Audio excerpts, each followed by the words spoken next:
Hi, I'm Lily with Safe Teen Schools. If you're not familiar with us, we are advocates that expose child abuse in the troubled teen industry. In this video blog, we will be talking about the Worldwide Association of Specialty Programs in Schools. W.W.A.S.P was founded by Robert Litchfield and was incorporated in the 1990s. Litchfield didn't stop at boarding schools for troubled youth. He also branched off into marketing, seminars, and teen transport services. Ken Kay got his start at the notorious Brightway Adolescent Hospital in St. George, Utah. From there, he rose to become the president of W.W.A.S.P.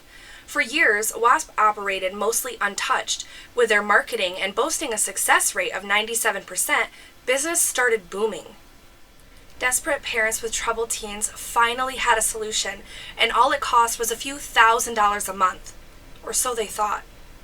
The reality was that W.W.A.S.P and its affiliates intentionally lied to parents, promising their children would not only be in a safe and secure environment, but that they would also be well cared for, have medical care, therapy, and proper education. Most of the schools were not accredited, resulting in unusable high school diplomas. Most of the facilities were also not licensed, so outside oversight was slim to none. Hardly any of the money parents spent actually went towards their children, and staff working day in and day out with the children were mostly paid minimum wage and were unqualified, which resulted in countless reports of abuse. W.W.A.S.P was involved in many lawsuits, many for the abuse of children, as well as trying to silence whistleblowers and advocates. Most notably, the Turley lawsuit, where previous students and parents alleged extreme abuse. They alleged physical, sexual, and psychological abuse, lack of medical care, failure to provide clean water and nutritious food, threats of intimidation, child torture, death, denying children basic human rights, and bait-and-switch marketing. Another large reason for their success was by using cult-like seminars that were brainwashing and full of indoctrination ideologies. While parents were not forced to attend the seminars, it was highly recommended for the best of the family. Children, on the other hand, did not have a choice.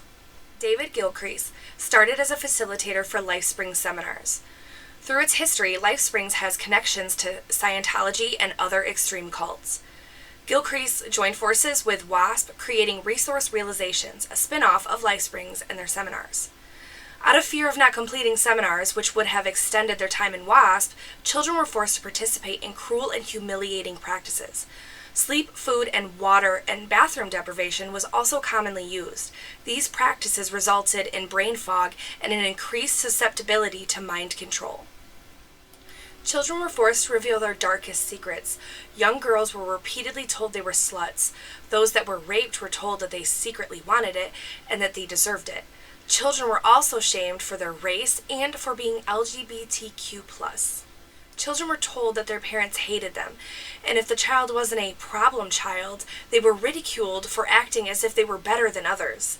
So the child is being extremely limited on sleep, bathroom breaks, water, and food, all while being subjected to psychological torture and brainwashing tactics. There was absolutely no winning for the children during the seminars. Families are what they called each group of children, which can be upward of 30 children in each group. W.W.A.S.P facilities operated on a level system for children. Upon entering the program, the child is placed on level 1.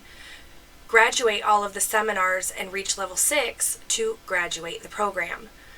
Level 1s and 2s have little to no privileges. Children must vote up to level 3 to 6. To vote up, the child must have almost 100% support from the other children in their family, plus support from the staff. The higher the level, the more privileges and responsibilities. But one thing constant was, regardless of level, if you were not telling on the other children, you were not working the program. Levels 4 through 6 are junior staff, and they're put in situations where they're made to watch the lower level children, tell on them, and staff seminars, which force these children to verbally attack other children. Upper levels advance through many of the brainwashing seminars, and them having control over the lower levels creates a situation much like the Stanford prison experiment. It is not uncommon for children to develop Stockholm Syndrome and protect their abusers. Communication between parent and child are monitored and sometimes censored. If a child attempts to tell their parent what is going on, it is either dismissed as manipulation or the letters won't be sent out. Both, however, could result in severe punishment. Most children at W.W.A.S.P are not court-ordered. Many have no criminal record. These children are held against their will, surrounded by no one they can trust, are forced into brainwashing seminars, subjected to child torture by psychological, physical, and sexual abuse. They are placed in isolation rooms for days to months at a time, restrained for minor infractions, and denied basic human rights. Not only are the staff unqualified, they are typically hired off the streets with no qualifications and paid minimum wage. Unfortunately, sometimes new hires are not given background checks. This results in a perfect environment for not only physical abuse, but sexual abuse as well. Who is going to believe a troubled child over an adult? If the child attempts to tell the truth, they're punished and their parents are told they're manipulating them and saying anything to get out. That fear makes most children stay silent about the abuse until they either are free from the facility or are over 18, to make sure that they cannot be sent back to the facility. With everything we know, why is W.A.S.P still operating?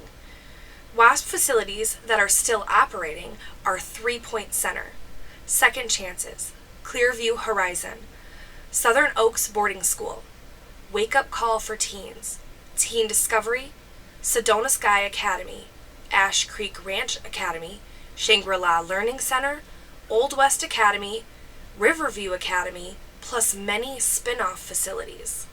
Some notoriously abusive W.A.S.P facilities that have been closed are Paradise Cove, High Impact, Spring Creek Lodge, Midwest Academy, Casa by the Sea, Tranquility Bay, Cross Creek Manor, Gulf Coast Academy, Academy at Ivy Ridge, Brightway Adolescent Hospital, Northwest Academy, plus many, many more. When is enough? How many more kids have to be hurt or die until W.A.S.P is finally stopped?